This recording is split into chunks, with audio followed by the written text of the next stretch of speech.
A lot just happened in the NFL in week 13, and because of that, a lot is going to impact your fantasy football teams. Here's what I mean. We just saw players get injured, players return from injury, and roles changing in week 13, and that's going to impact your fantasy season the rest of the way into the postseason. So in this video, we're breaking down the 10 key takeaways you need to know from week 13 so you could actually win your league. And let's start with maybe the biggest one, probably the biggest one of them all from a fantasy standpoint. Bucky Irving taken in the second round of many fantasy drafts, and you basically haven't been able to use him the last 2 months because he's dealt with 2 different injuries. He had his own mental issues that he was trying to clear up. Take care of your mentals, right? But then he came back this past week, and we got to see Bucky Irving in a role that was really good based on the expectations. 17 carries in this game. He added in 2 receptions, and the reason why I say based on the expectations was Bucky Irving, they said, was going to be limited. Maybe he was going to get the Chris Godwin treatment of like 30 to 40% of the snaps. Not the case for Bucky, because like I just showed you, he ends up getting those 17 carries, 61 yards. He scores a touchdown. He also adds some stuff in the receiving department as well with 20 yards. So a nice performance on 19 carries from Bucky Irving in this one. You're getting nearly 20 fantasy points from him. He's kind of going right back to what we saw out of Bucky Irving to start the season, the first month of the year when he was one of the best running backs in the NFL and fantasy football. And now in this game, we got to see Rachaad White and Sean Tucker, both who have had some success this season filling in for Bucky Irving and had some big games, multi-touchdown games in there. These 2 guys just combined in this game for just 4 carries. So that should give you a lot of confidence, right? Like 2 carries for each of them. You see Rachaad White, who's known as a pass catcher, adds 3 catches for 22 yards. Sean Tucker, no receptions in this one, but just combining for 4 carries, those 2 other running backs who have shown they're good this year, and Bucky Irving coming off of multiple injuries, that should give you a lot of confidence that Bucky is good to go moving forward. We literally just saw. Now, if you actually break down what the usage was, according to PFF, the immediate takeaways, I'm recording this on Sunday night after the games. It's awesome that they get this out, so be sure to show PFF some love over there. Bucky Irving, he barely plays half the snaps, right? 61 total snaps in this game right here for the Bucs. 32 of those go to Bucky Irving on offense, so he's playing about 52 to 53% of the snaps. But despite only playing like, half the snaps or so, when he was on the field, they were using him because he ended up seeing 73% of the backfield opportunities, which is a borderline elite number in today's NFL where multiple running backs are involved in like every offense. So, I'm really encouraged by this. We've seen Bucky Irving only play 4 games this year. Remember earlier this season when he was seeing 77, 71, 70, and then 62% of the snaps? That 62% is the game that he ended up getting injured in. And in those games, he's been amazing, right? The RB15, the RB11, RB16, RB9, he's putting up 121, 99, 165 total yards, multiple touchdowns on the season. So it was good to see, right? That ended up being, I think, his first rushing score of the season. The other ones were through the air. It was great to see Bucky Irving back and go basically right back into that role we saw the first month of the season. If you've been able to survive without Bucky, it is good heading into your fantasy postseason. He might be able to help you win a matchup and maybe even your league. Speaking of the fantasy postseason, when you look at the upcoming schedule, it's pretty dang good for Bucky Irving. At home against the Saints, strong matchup. Bucs should play with a lead. At home against the Falcons, really good matchup. Bucs should play with the lead. That's on Thursday Night Football. A short week at home is even better against the defense on a short week to start your fantasy postseason, and it only gets better from there. He's going to go to the Panthers on the road, a hit or miss defense, and then go to the Dolphins, who allow top 5 rushing yards as of right now to the running back position. So Bucs backfield in general has always had a great playoff schedule. We were saying you should stash guys like Sean Tucker because of that. You still should, but Bucky looks like he could be a league winner for you if you've been able to survive without it. The next situation we have to talk about is Amon-Ra St. Brown. We saw this on Thanksgiving, the first game against the Green Bay Packers. Early on in that game, Amon-Ra St. Brown goes down with an ankle injury. It's been ruled likely to be week to week and expected to not hit the IR. So week to week means that most likely Amon-Ra St. Brown is missing week 14. There's even a good chance that he's going to go ahead and miss week 15. If they thought he would go on IR, he'd probably just be placed on that, and then he would be out until probably the rest of the fantasy postseason. So you should expect at least week 14, maybe even week 15 heading into the playoffs to be without Amon-Ra. Obviously, that's not great, especially if you are a playoff team. He's been great this season as a first or second round pick for you. You probably are in a nice spot, so that's not great. Now, what happened in this game when he left? You all saw it on Thanksgiving. Jameson Williams comes in and has an absolute amazing game, a borderline career game, averaging over 20 yards per reception, 7 catches, 144 yards, a touchdown in this game on an elite 40% target share. So Jameson Williams comes into the game. It looks like moving forward that he'll be a priority in this offense. He already was in now 3 out of 4 games since Dan Campbell has taken over the play calling. We've seen Jameson Williams find the end zone. We've seen him be a priority in this offense. I expect that to happen moving forward without Amon-Ra, but also remember, without Sam Laporta. Now, there are some other guys in this wide receiver room, of course. Isaac Tesla, who had an amazing preseason where he was scoring touchdowns every single week. He's popped off a couple of times this year for scoring some touchdowns as well. He got more involvement. We'll touch on that in a second. And then it was Tom Kennedy, right? He comes out of nowhere. He has like his first catch in multiple years. Was only supposed to play special teams, but due to Khalif Raymond and Amon-Ra St. Brown battling injuries, These guys got some more run. Tom Kennedy caught four catches for 36 yards, had a couple of key third downs receptions in there. Isaac Tesla, 2 catches, 35 yards, has a touchdown. He's more of a downfield receiver as well. So I would say, like, if you're talking about the profile of Amon-Ra St. Brown, if Khalif Raymond was able to return, Tom Kennedy being out there, those slot receivers are going to move the chains without Amon-Ra or Sam Laporta in this offense. It makes sense. Isaac Tesla, Jameson Williams featured more as downfield receivers. We've seen J-Mo win over the middle of the field with his speed. That's going to be there, but not as consistent. So maybe we kind of get like a sprinkling of different guys involved in the middle of the field. But as far as the target share goes overall, week in and week out, it has to be featured from Jameson. He's the most talented player in this pass catching core now with Amon-Ra and Sam Laporta out. 40% target share we saw last week. Only an 8% for Isaac Tesla and a 16% for Tom Kennedy, but we could easily see that increase. I think realistically, we're going to see this offense feature and lean on the run games until Amon-Ra St. Brown and Sam Laporta do come back, lean on Jameson Williams and probably Jahmyr Gibbs more in the pass catching game. Now, when you look at the upcoming schedule, they're going to have a Thursday night game, which is going to matter a lot for potential playoff seeding. These two teams in the NFC, the Cowboys and the Lions on Thursday night, are fighting for potentially the final playoff spot, potentially for their divisions. Then you're going to get a matchup against the Rams, which could feature the Lions throwing more on the road. In the fantasy postseason, nice matchup against the Vikings as well. So if Amon-Ra was to miss some time, I do think Isaac Tesla is at least worth a stash, and Jameson Williams is a clear-cut must-start moving forward. Next situation we have to talk about is Joe Burrow, who ends up returning from injury in week 13 on Thanksgiving as well. And if you look at this, what happened to the offense is what I'm curious about. We saw it in prime time, that night game against the Ravens. He threw 46 times. His first game back, they were not limiting him at all. Just 5.7 yards per carry. Offensive line is still a concern here, right? He was obviously coming back from an injury, so there might be some rust, completing barely 50% of his passes in this one. Some drops in there. No T. Higgins. So there's a lot that's going to be going on in this one. He basically was just hyper targeting Jamar Chase and like Mitchell Tinsley. But moving forward, he's going to get T. Higgins back. It was a concussion, so odds are T. Higgins should be good to go in week 14, especially with that extra rest from the Thursday night game. So T. Higgins, Jamar Chase should go right back to being how they always have been, productive in this offense. We got to see Jamar Chase in his first game with Joe Burrow. They didn't miss a beat at all. 7 catches, 115 yards. But then the next leading receiver was Andre Yosevich, just 1 catch for 29 yards. They obviously are missing T. Higgins here. Once T. Higgins is back, I think this offense is obviously going to roll, just like we saw it last year roll at historic rates. We even got to see Chase Brown pick up where he left off last year and earlier this season with Joe Burrow, catching 7 passes, a team high up there with Jamar Chase. He's just been involved no matter who the quarterback is as a pass catcher lately, because they basically needed him the past few weeks without T. Higgins and Jamar Chase. I'll be curious to see if that continues moving forward.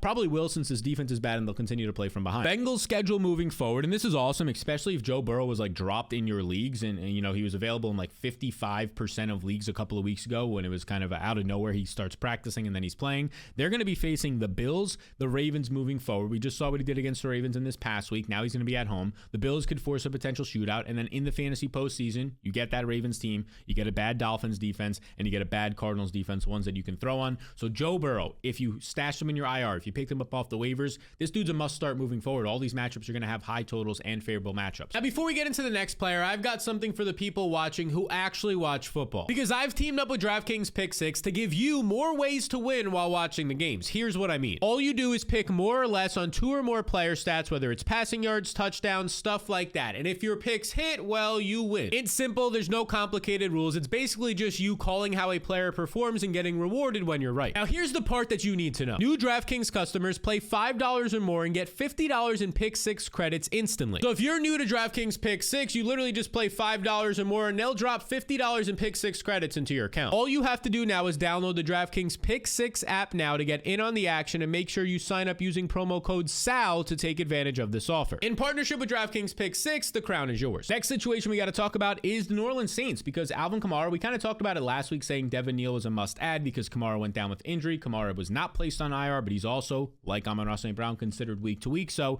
Devin Neal ended up coming into this game and looked like the clear-cut starter on paper, and that's what we saw in this game. He sees 14 carries. The only other running back, Evan Hall, former Indianapolis Colts, they drafted him, I believe. He only had 5 carries in this game. You go over to what was happening in the receiving department. Devin Neal, for the second straight week, involved as a receiver. 3 catches, 22 yards in this game. So you're getting Devin Neal coming into this one. He ends up totaling about 70 total yards. He sees 17 total touches. So again, this was a Saints offense that for the far majority of this game, even in a nice matchup against the Dolphins, though, they were on the road. They trailed for basically this entire game. But the encouraging stuff here was under the hood, if you will, right? The snaps, according to PFF, 59 of a possible 72 snaps in this game ends up going to Devin Neal. That means that he played 82% of the snaps. He sees 32 out of a possible 45 dropbacks, so he's running 71% of the routes. I mean, these are elite numbers. He gets 17 of a possible 22 backfield opportunities. That's 77% of the opportunities. It's basically because there's nobody left. Kendre Miller's on IR. Alvin Kamara is now banged up week to week, right? There's nobody else in this backfield, and they actually trust Devin Neal. He's been involved the past few weeks. What we saw in week 13 was true workhorse usage, so this is very encouraging. I mean, we got to see Devin Neal at Kansas be a true workhorse, right? 3 straight seasons he had of at least 1,000 rushing yards. His final 2 years, he went over 1,200, averaging 6 yards per carry in his college career. He was a workhorse, very efficient, over 200 carries, averaged 200 carries over his final 3 seasons. And the thing that's very important, Alvin Kamara, an older running back, this team isn't playing for much. Who knows if Kamara is that much involved in the offense next year or even on this team next year, right? Probably will be for one more year, but let's say like they want to get somebody else involved. This is Devin Neal's chance to show them what he can do. And the matchups are pretty good. Moving forward, Bucs defense that you can actually get yours against. Panthers is a solid matchup starting the fantasy postseason. And then you get the Jets and the Titans, games that should remain close, possible games for Devin Neal to see 15 plus opportunities. And when they get to the red zone, which they didn't all that much this past week, maybe some touchdown upside. Let's stick with the running backs that we want to talk about, the backfields. Let's go to Chicago's backfield that you got to see in that Black Friday game. It was supposed to be on the road in a bad matchup against the Eagles, but this backfield for the Bears absolutely dominated. Kyle Monangai, 22 carries, 130 yards. DeAndre Swift, 18 carries, 125 yards. They both are averaging over 6 yards per carry. DeAndre Swift is averaging nearly 7 yards per carry in this game. He adds in some receptions. Both running backs find the end zone. Both running backs are going off for like nearly 30 fantasy points apiece. It's insane. Look at this usage right here. Bears backfield had 40 carries for 255 yards and 2 touchdowns against the Eagles. They were fantastic. It was like vintage Saints when it was Kamara and Mark Ingram. Some weeks out of David Montgomery and Jahmyr Gibbs from last year, if you remember, like those guys just going off together. And it really was the entire backfield. Now, in terms of the usage, 54% of the snaps for Swift, 45% of the snaps for Monangai. This was basically a split backfield. Monangai saw more of the rush attempts, barely 50%. Swift saw more of the passing downs, 57%. This is kind of how it's been lately, but Monangai has been forcing more of a split backfield. They're basically rotating drives at this point. Monangai, Swift. If they get to the red zone, Monangai comes in. If it's third down situation or 2-minute offense, Swift comes in. They have very defined roles right now. It reminds me a lot of Jahmyr Gibbs and David Montgomery with the Lions. Ben Johnson, the former coach for the Lions, now on the Bears. We've been seeing since basically their bye week earlier this season, they've shifted to more run-heavy approaches with these 2 running backs. And week 13 was kind of just like the crescendo of that. You're getting a lot more usage out of these guys. I think you're only going to continue. I remember Roschon Johnson. I thought he was a nice like 15th round pick earlier this year. The downfall of Roschon Johnson, right? Former quarterback at Texas. We don't have to get into it. Looked like he was going to be solid in the NFL, pass protector, pass catching. Just disappears when Ben Johnson comes into this. But it makes sense. He must have saw the talent of the 7th rounder out of Rutgers. Kyle Monangai right now, he's been dominant. If you look at the Bears' schedule moving forward,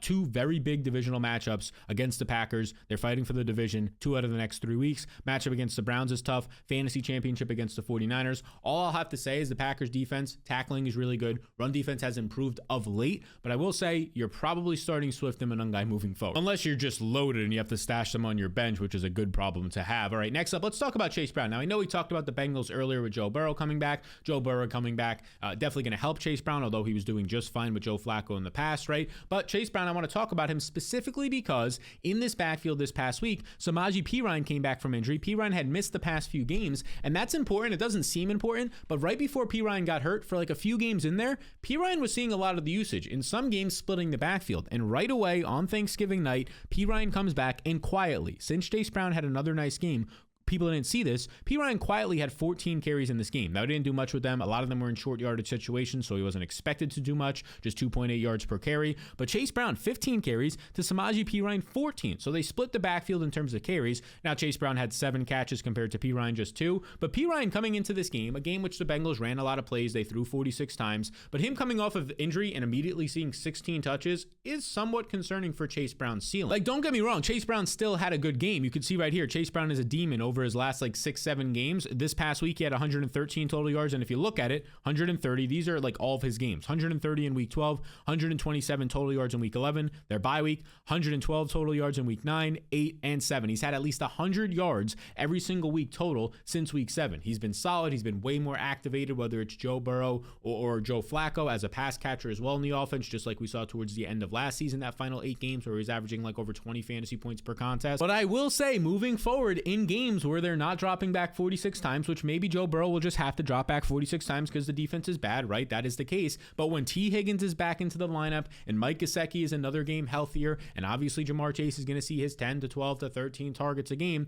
when that happens and Chase Brown isn't catching 7 balls and he goes down to catching 3 or 4, it could be concerning if this backfield with Samaje Perine is going to be a split. If you look at it right here, Chase Brown still saw 59% of the snaps in week 13. That could even change if Samaje Perine gets healthier, but only 50% of the rush attempts is a concern moving forward, especially with Samaje Perine seeing some third down usage, some red zone usage. I don't know what that was popping up. That's a little bit of a concern, I would say, because if you look at this, these are Chase Brown's game logs earlier this season. You could see early on he was dominant, 75% of the snaps, 71% of the snaps to start the year. But right here in this stretch right here, week 6, only 57% of the snaps. Week 7, 63. Week 8, 59% of the snaps. That's where Samaje Perine starts to take over. Chase Brown's only getting 9, 11, and 12 carries. Then Samaje Perine gets hurt, and you see a 96% snap share, 83%, and 89% snap share. So the dude was playing basically 90% of the snaps the last 3 games without Samaje Perine. Perine comes back, and Chase Brown drops down to like 50 or 60% of the snaps. Not great. So your takeaway should be like, yeah, you're probably going to continue to start Chase Brown. You're definitely not benching him, but at least your expectations on this guy being like on the field at every single time, drop those expectations. Chase Brown's weekly ceiling has definitely lowered with Samaje Perine back, believe it or not. Now, there's another backfield I want to talk about. This game happened on Sunday. It wasn't one of the Black Friday or Thanksgiving games. I want to talk about the Carolina backfield. Rico Dowdle has been obviously dominating this backfield basically since Chuba Hubbard went down with injury earlier this season. But this past week in week 13, in a game where the Carolina Panthers upset maybe the best team in football coming into the week, the Rams probably were, and many teams, they were the Super Bowl favorite.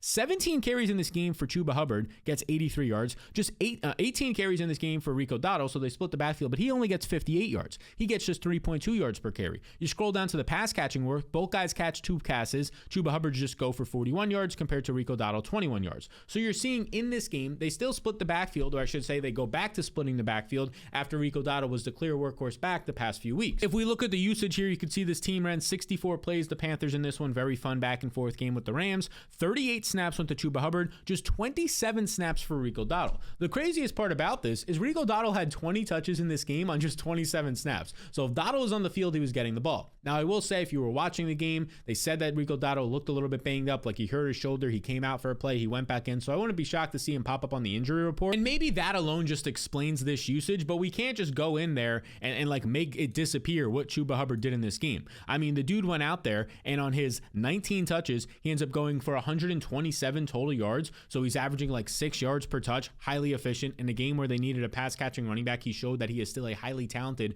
pass-catching running back, specifically this year. Last year, not so much. This year, much better and efficient as a pass catcher. So yeah, moving forward, we might have to see. It might go back to being a split backfield, which isn't great timing if you've had Rico Dowdle and you've been stashing him and he's been great for you heading into the fantasy postseason, but maybe it was just because he was on the injury report. That said, Chuba Hubbard looking good, maybe earns him some more touches. Again, this is a captain of this team, a guy who was dominant last year. Moving forward for the Panthers, they get the Saints, good matchup, and then heading into the fantasy postseason, you get strong matchups twice against the Bucks, tough matchup against the Seahawks, although that one is at home. So yeah, Chuba Hubbard has to be rostered in all leagues. He's already rostered as of this recording in like 65% of leagues, so he's not like a waiver target, but make sure he's not out there.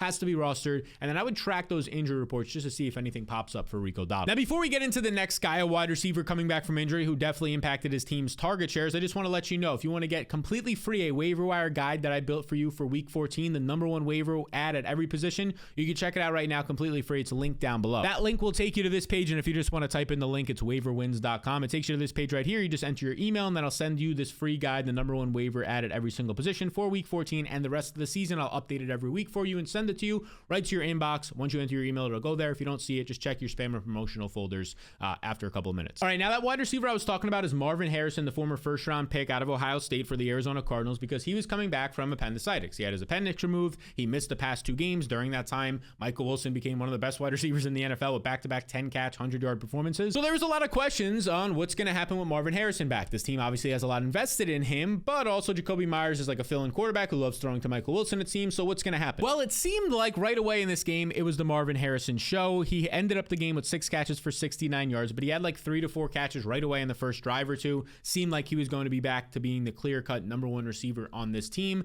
And that's good to know, except there's a lot of questions we still have leaving this game. Like in general, with Marvin Harrison back, Trey McBride's still 8. He still did Trey McBride things. He's going to have one of the best tight end seasons seasons of all time for fantasy. 8 catches, 82 yards, another touchdown. Jacoby Brissett is just making this guy a touchdown machine.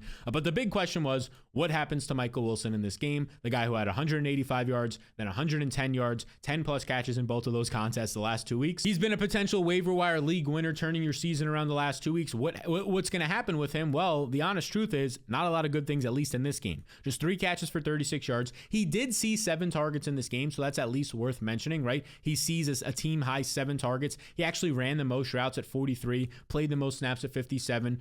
The reason for that is because in this game, Marvin Harrison was dealing with a heel injury. He left the game. He was questionable to return. He ended up coming back into the game, but he clearly wasn't like a full go. He was on and off the field, and at the end of the game, like, he wasn't out there. So we definitely have to track Marvin Harrison's health now moving forward. It's not appendicitis. Now it's a heel injury. We'll have to see. Again, he was able to return, so that is a good sign. There's a good chance that, as you could see right here, according to Jesse Morris, these are usually bruises or fractures, so it's either going to be worst case scenario a fracture, and he's probably done for the fantasy season, or it's a bruise. Now, if it's a bone bruise, odds are he could probably play through it, but we have to get more updates on that. So again, maybe by the time you're watching this, again, I'm recording this Sunday night, we don't have the information as of this recording. Maybe it's a fracture, he's done for the year, and Michael Wilson goes back to being a league-winning wide receiver, but as of this recording, I'm going to suspect it's a bruise since he came back into the game. The Cardinals schedule, though, the rest of the season, a matchup against the Rams at home. They'll probably play from behind, a tough matchup against the Titans, and then in the fantasy postseason, matchups against the Falcons and Bengals are very advantageous. So yeah, this is very important news. If Harrison is healthy moving forward, looks like you can start him with confidence each week, and Michael Wilson goes back to being a flex option. If Harrison is out, well, it's wheels up for Michael Wilson. Either way, Trey McBride, obvious must start. The next situation we got to talk about is the Seattle backfield, because the last 2 weeks we've seen Kenneth Walker become the workhorse back. He played a season high 70+% of the snaps last week over Zach Charbonnet. He's been the main guy in this backfield in all situations. He's seeing more goal line and red zone usage, which he did not see at the beginning of the year. So I was curious how this would continue against the Minnesota Vikings. And in this game, we saw Kenneth Walker being the guy early on, but at the end of the day, 13 carries, 57 yards for Walker,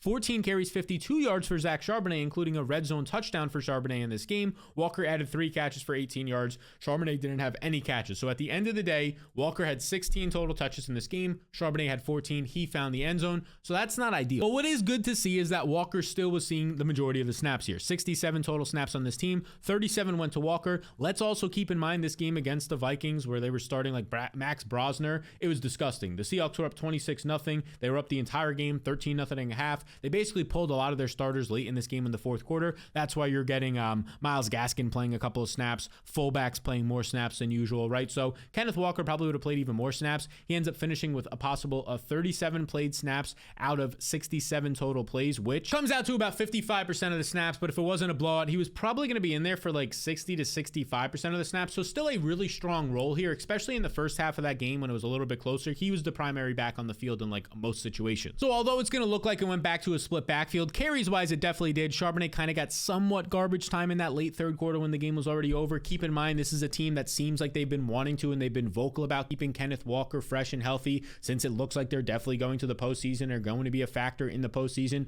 with this defense and offense playing the way that it does week in and week out. Kenneth Walker, it makes sense for him to not play in the fourth quarter of a blowout where the Vikings had no pulse on offense. Next situation we got to talk about is Isaiah Pacheco. He was coming back from his own injury in this one.